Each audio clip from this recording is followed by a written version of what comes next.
Guys, feast your eyes on this classic 1980 Honda XL185. Thing personal, a kitten. A local collector traded this in on a pristine Yamaha RD125 that we had, and this thing's got no miles on it. It's got 2,106 miles. This is an original paint Survivor. That's original front fender, original fuel tank, original seat cover, original side covers. The rear fender was repainted. We did repaint that. That needed to be repainted, but guys, 2,100 miles. Most of these were ridden into the ground. That's the same basic engine that Honda put in the XL and XR series and also in the ATCs. That they produce literally millions of these, and they're absolutely bulletproof. 4-stroke, 5-speed, air-cooled, about as durable as an anvil, and really simple and easy to work on. So very low miles. Everything works beautifully on it. We did quite a bit to the bike, and it's ready to go, man. Everything works beautifully on it. We put a new horn on it. The horn wasn't working when we got it. We put a new set of handlebars on here. These are Honda OEM handlebars, a new Honda crossbar pad, new brake lever, new clutch lever, new grips, and new mirrors. So all the controls are new. Wizard took the forks off of it. The bike had been sitting for a while, so it needed to be gone through.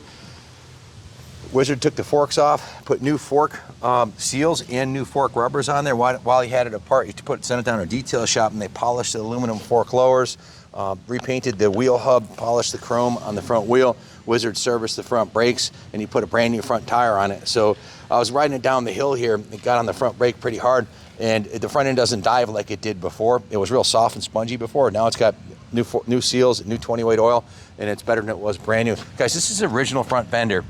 It was 1980, so the 2025s are coming out. 45 years ago, this thing came off the production line. The gauge is in excellent condition. Everything works beautifully. The turn signals. The rear brake needed a new brake switch, so Wizard put a new brake switch on there and a brand new rear tail light and license plate mount, so it's good to go. Turn signals are new also.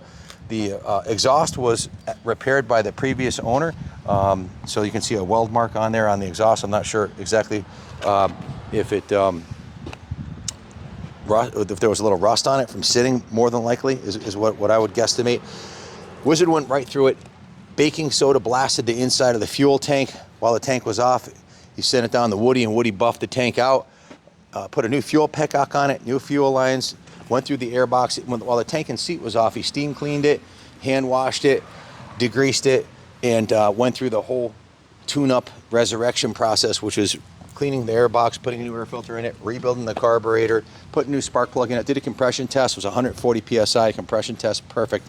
Adjusted the valves, adjusted the cam chain, changed the engine oil, and if you look, you can see the engine's in mint condition. The base gasket, the head gasket, there's no leaking anywhere.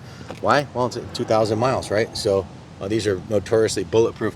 The CDI ignition cover is polished aluminum. The two inspection covers, that's not chrome, that's polished aluminum.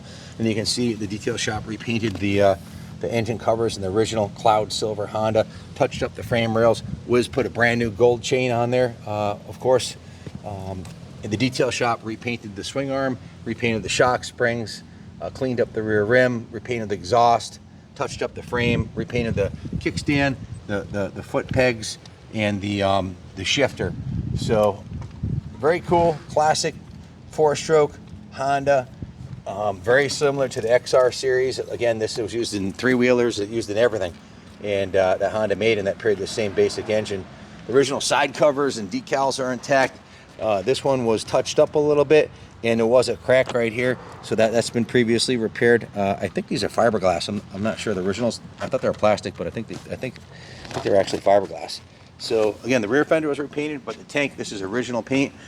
The decals actually cracked in the same exact spot. I don't know if it's a manufacturing. If you see this little ziggle right there, that little zigzag thing, it looks like a scratch. That's not a scratch. It's the same exact pattern on both sides, and it's the original manufacturing. Must be the way they die cutted the graphics. I don't know, but that's the original paint.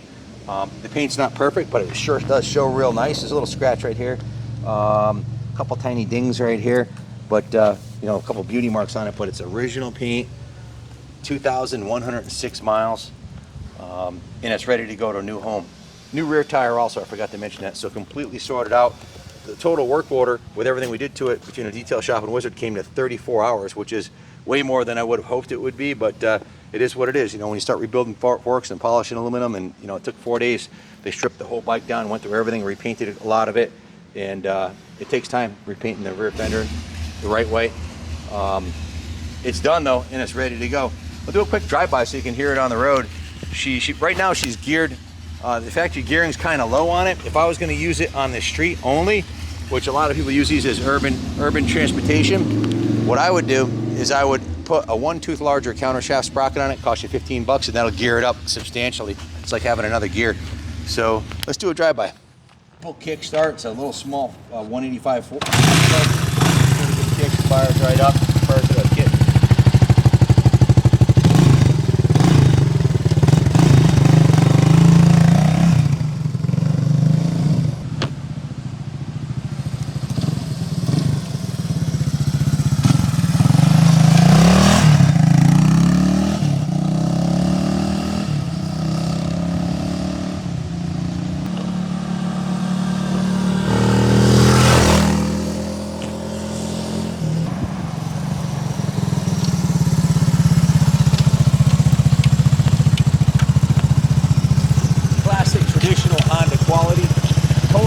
Legal, yet it makes an awesome trail bike. You can ride this to the trails, take it to the store, bring it to the campground.